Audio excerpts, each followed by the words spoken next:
Kita ke informasi lain pemirsa, pasca penetapan Gubernur Sumatera Utara Gatot Pujo Nugroho sebagai tersangka kasus dugaan suap Hakim PT UN Medan. Bagaimana kondisi pemerintahan di Sumatera Utara? Kita langsung bergabung bersama Andika Bakti di Medan, Sumatera Utara. Andika, apakah Gubernur Gatot Pujo masih menjalankan tugas sebagai gubernur pasca ditetapkan sebagai tersangka? Jika tidak, siapa yang menjalankan roda pemerintahan? Gilang, kami memantau sejak hari Senin kemarin Gubernur Sumatera Utara Gatot Pujo Nugroho memang tidak ada di kantornya yang terletak di Jalan Diponegoro, Kota Medan ini. Namun secara umum roda pemerintahan Sumatera Utara saat ini masih berjalan normal, dan untuk di kantor Gubernur Sumatera Utara ini aktivitasnya masih berjalan normal dan sama seperti hari-hari biasanya. Tapi selama Gubernur Gatot menjalani pemeriksaan oleh KPK pada beberapa waktu lalu, maksud kami, ini sejumlah keputusan kebijakan sementara diambil alih oleh Sekretaris Daerah Pemprov Sumut, yakni Hasban Ritonga. Namun Gilang, Wakil Ketua DPRD Sumut, Ruben Tarigan, mengatakan Wakil Gubernur saat ini dipastikan akan menjadi pelaksana tugas pemerintahan jika telah keluar surat rekomendasi dari Kementerian Dalam Negeri. Dan ini terkait dengan pemberhentian Gatot Pujo Nugroho sebagai Gubernur Sumatera Utara. Dan berikut adalah pernyataan dari Ruben Tarigan sebagai Wakil Ketua DPRD Sumatera Utara. DPRD tidak punya wewenang sebelum ada rekomendasi dari Menteri Dalam Negeri tentang pemberhentian gubernur dan pergantian dengan wakil itu. Karena setelah itu keluar baru dibahas di DPRD, diagendakan pelantikan kembali gubernur yang baru. Yang dipastikan adalah menurut undang-undang Wakil Gubernur. Gilang.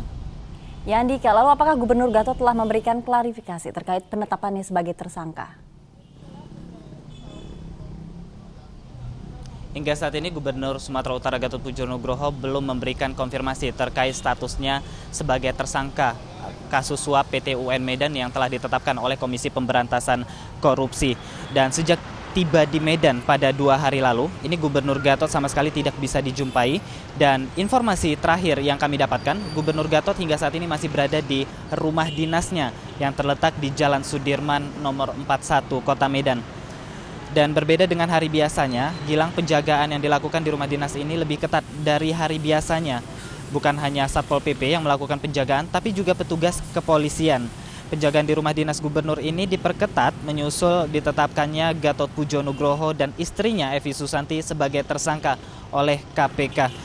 Beberapa aparat kepolisian termasuk pengawal pribadi Gatot ini terlihat berada di teras rumah, sementara pintu gerbang untuk akses keluar masuk ke area rumah ini dijaga ketat oleh Satpol PP dan polisi. Dan terdapat juga satu unit kendaraan polisi yang sejak kemarin diparkirkan tepat di samping rumah dinas ini. Menurut petugas di sini, Gilang, mereka diinstruksikan oleh protokoler agar melarang wartawan masuk ke area rumah dinas untuk alasan apapun, termasuk untuk melakukan konfirmasi kepada tersangka kasus suap PT UN ini. Dan petugas pengamanan di rumah dinas ini mengaku sejak kemarin pejabat-pejabat penting pemerintahan Provinsi Sumatera Utara juga terlihat melakukan pertemuan di dalam rumah dinas tersebut. Tapi sejak hingga detik ini, maksud saya, ini Gubernur Sumatera Utara Gatot Pujo Nugroho memang tidak bisa dijumpai oleh satu awak media dari manapun.